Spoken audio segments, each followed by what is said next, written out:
salah sangat takut senyuman. Katakanlah dan yakinlah pada Tuhan ada di dalam diri, ada dalam susah dan senang. Memberikan sebuah pemahaman. Ini tugas kita, karena memang ini berbeda sama tugas kedua. Kita harus bisa bersyukur di atas segala kejadian. Senang, susah, sakit, sehat, untung, rugi, semua harus disyukuri. Ini amanat hati. Kalau nikmat disyukuri, anak kecil juga bisa. Hanya orang-orang yang cerdas, orang-orang yang dibukakan Tuhan hatinya, yang bisa bersyukur di atas kesulitan dia. Jadi sebetulnya tetap bersyukur dulu, maka akan Tuhan hadirkan nikmat-nikmatnya. Kalau nikmat dulu baru bersyukur, namanya ngelacur. Ya, iya, nikmat bahaya kan, bahaya. Nah, kalau sama istri kan bayar dulu baru nikmatnya, nggak beda.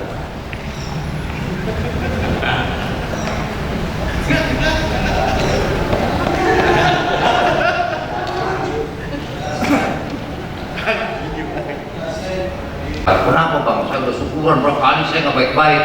Hati-hati. Kalau dia sakit, dia udah syukuran nggak baik-baik. Lo kan waktu syukuran niatnya apa? Mensyukuri atas sakitmu, bukan untuk sembuh. Kalau sembuh lagi bayarannya, enak aja lo bilang. Ya. Jadi kemana-mana dukun nggak bakal salah ngomong, ya kan?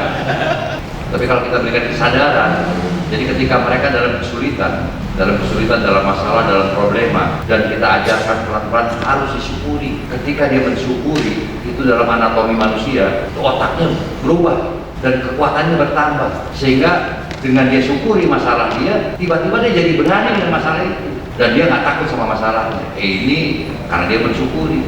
Dari dia tidak takut aja, itu masalah akan teratasi. Terima kasih. Wassalamualaikum warahmatullahi wabarakatuh. Waalaikumsalam Pak Kiai. Silakan lagi.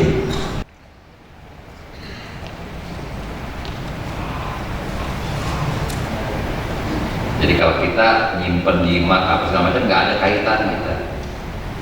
Tapi kalau nanti dia banyak bolong, celurit, banyak bagus, kumpulin aja tuh. Ya kan kita nggak punya, kita jualin aja di pasar. Jadi Silakan Pak Adi. Sumarmo mengusir yang ada di benda itu pakai bacaan tertib. Nah sekarang, nanti itu bagaimana Bang caranya untuk mengusir atau merampas jimat itu pakai bacaan apa? ada kodamnya. Nah zaman dulu bener seperti itu caranya. Ya dari aki begitu memang dulu. Kalau ada jimat rampas tertib dulu, dikir dulu, apa segala macam banyak lah. Nah kalau zaman sekarang udah canggih, rampas jimatnya, jangan diusir adamnya, pelihara, taruh toples. Kalau dia muncul, kaya mendadak kita. Coba, kalau adamnya muncul, bukan. Yang itu harus pakai apa Pak? Apa doanya bagaimana? Mohon petunjuknya. Sebetulnya kalau zaman sekarang, itu kan zaman dulu saat pelatihan, ya melatih diri, meyakini diri karena kapasitas kemampuan yakin itu masih belum seperti sekarang. Maka pakailah bacaan-bacaan. Nah sebetulnya kalau abang pribadi dari zaman dulu ada jimat emang simpen aja, abang ludahin, ya udah selesai. Baca-baca apa gitu Pak? Bacanya boleh aja, nyanyi dangdut gak boleh apa-apa. Siapa tahu dia joget jimatnya. Sekarang belajar nggak usah baca, injakannya nggak apa-apa. Iya Pak, terima kasih. Assalamualaikum warahmatullahi Jadi wabarakatuh. kalau bicara nih, kita bicara jujur ya. Ketika seseorang dituntun diwaris, dia merasakan reaksi siruhi, maka kalau abang jamin 1000% dia sudah terbebas dari segala tali gugul, dari segala ilmu sihir, ya kan, uka-uka, bebas.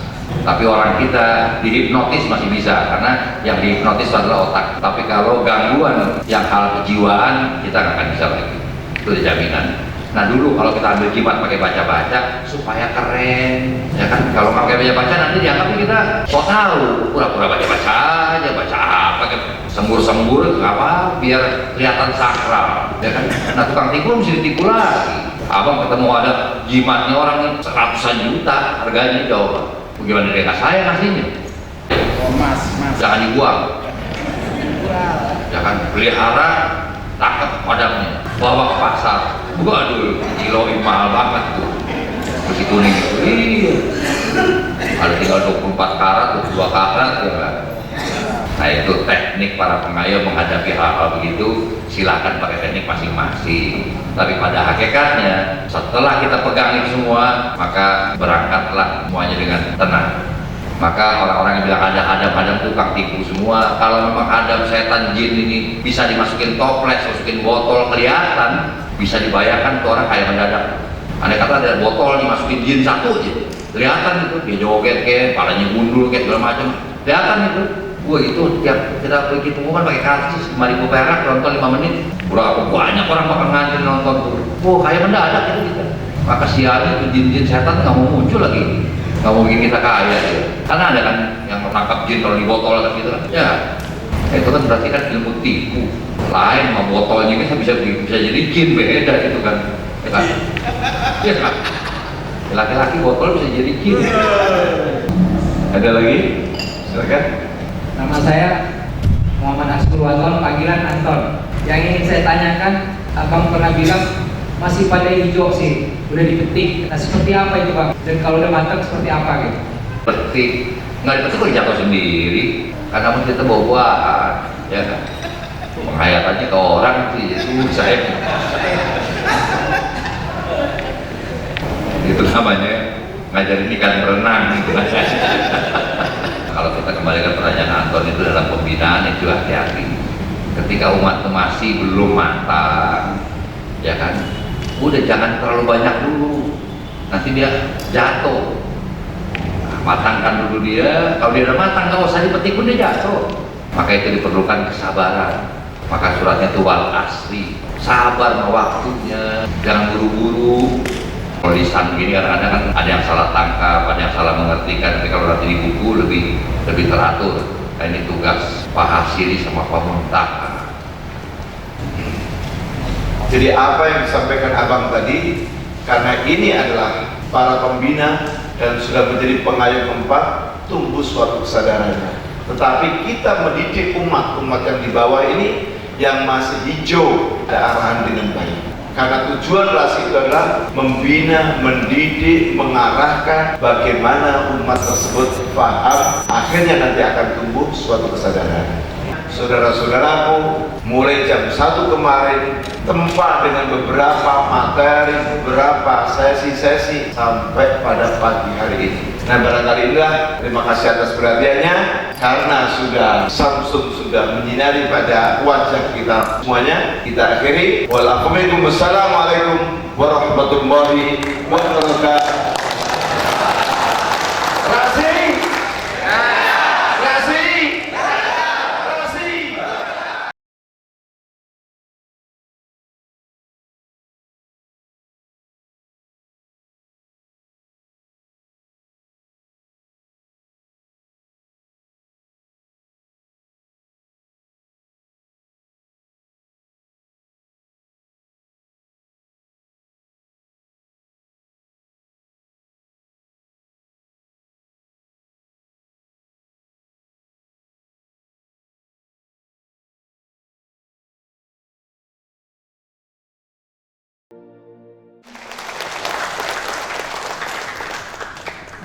Kehadirat Allah Subhanahu wa Ta'ala, Tuhan Yang Maha Esa, bahwa pada malam hari ini aktivitas kita yang berguna bagi bangsa dan negara. Amin. Topik yang diminta kepada Bapak Dirjen Podha, tetapi tentu saja yang selalu dikaitkan dengan tugas pokok dan fungsi Kementerian Pertahanan. Direktur Bela Negara dalam kesempatan malam ini, mungkin Bapak dan Ibu sekalian sering melihat, mendengar, karena belakangan menjadi trending topik di berbagai media. Bulan ini masuk di bulan negara ini, walaupun sebelumnya saya tidak pernah Survei yang dilakukan oleh media Indonesia, 2 pertanyaan yang dilemparkan kepada responden. Di dalam jawaban responden itu sangat menyedihkan. Ingin tahu pendapat Bapak? Agama, membela agama itu bisa giat disabilitas. Karena kalau negara itu terancam ya disabilitas. Negara merupakan wujud masyarakat Indonesia untuk menyumbang penakaran pikirannya untuk negara untuk menghadapi dari luar ataupun dari dalam negeri sendiri.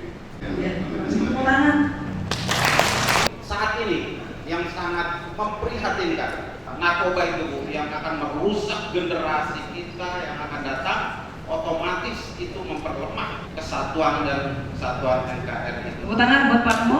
Ya. Golongan serta badan-badan di luar tentara. Inilah yang kita hadapi sekarang ini. Merdeka! Merdeka! Merdeka! Merdeka! Siapa kita?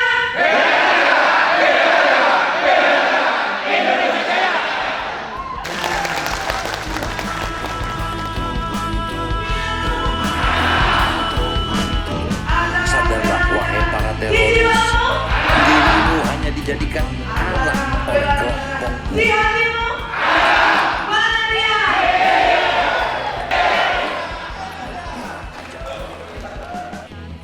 Janganlah dirimu bermimpi menjadi para syuhada.